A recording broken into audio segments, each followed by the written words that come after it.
about me is I'm actually quite obedient. I kind of like took up the call of the conference, and I'm actually going to talk about writing culture, the book.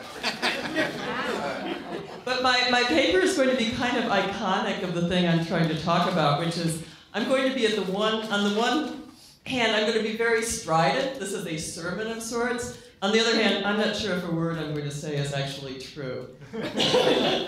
So kinky empiricism is the name of my talk.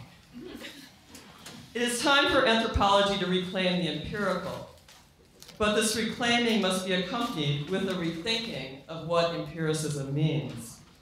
What I'd like to affirm in this paper, and have attempted to practice in my recent research, is a kind of empiricism that builds upon the singular power of anthropologic ways of knowing the world.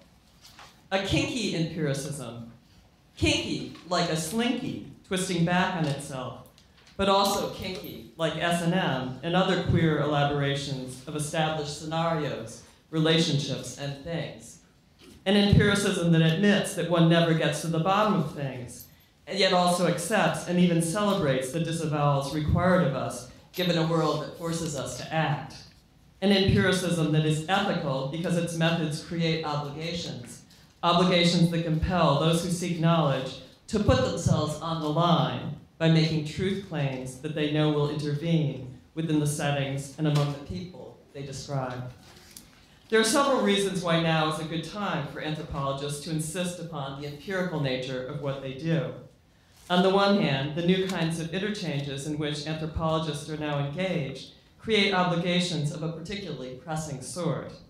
There is a price of admission to the politically fraught arenas that anthropologists are increasingly entering.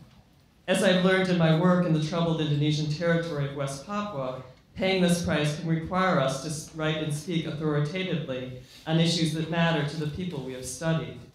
But all too often, anthropology has appeared to outsiders as having a tangential relationship to the empirical, producing knowledge that is too partial, too particular, too relativistic, or theoretical to bear on real-world questions. However mistaken, such views reflect the long shadow cast by the 1980s, a time when many anthropologists developed new allegiances in the humanities. And if you look at the SCA website, we're talking about what the inspirations for the society are. It's all connections to the humanities, right? As opposed to some of the interdisciplinary connections that are becoming more important in the discipline today. In reclaiming the empirical for anthropology, we must contend with the legacy of this epoch in the discipline's development. In writings demonized as steering anthropology away from, quote, reality, it is in writings that are demonized as steering anthropology away from reality, one finds the clearest expression of the epistemology that is implicitly embraced by the best practitioners of the discipline.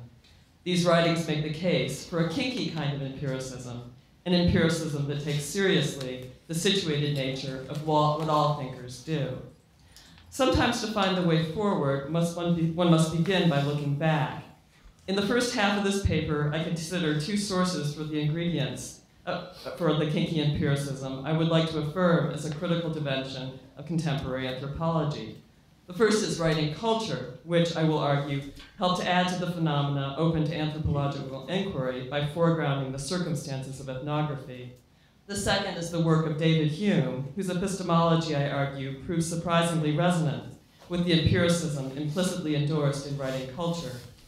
Following the lead of Gilles Deleuze, Brian Mazzumi, and others who have read Hume in new ways, I consider how this 18th century philosopher, like writing culture's contributors, sketched out an empiricism that was both skeptical and ethical, because it included among its objects of inquiry the apparatuses through which reality is known.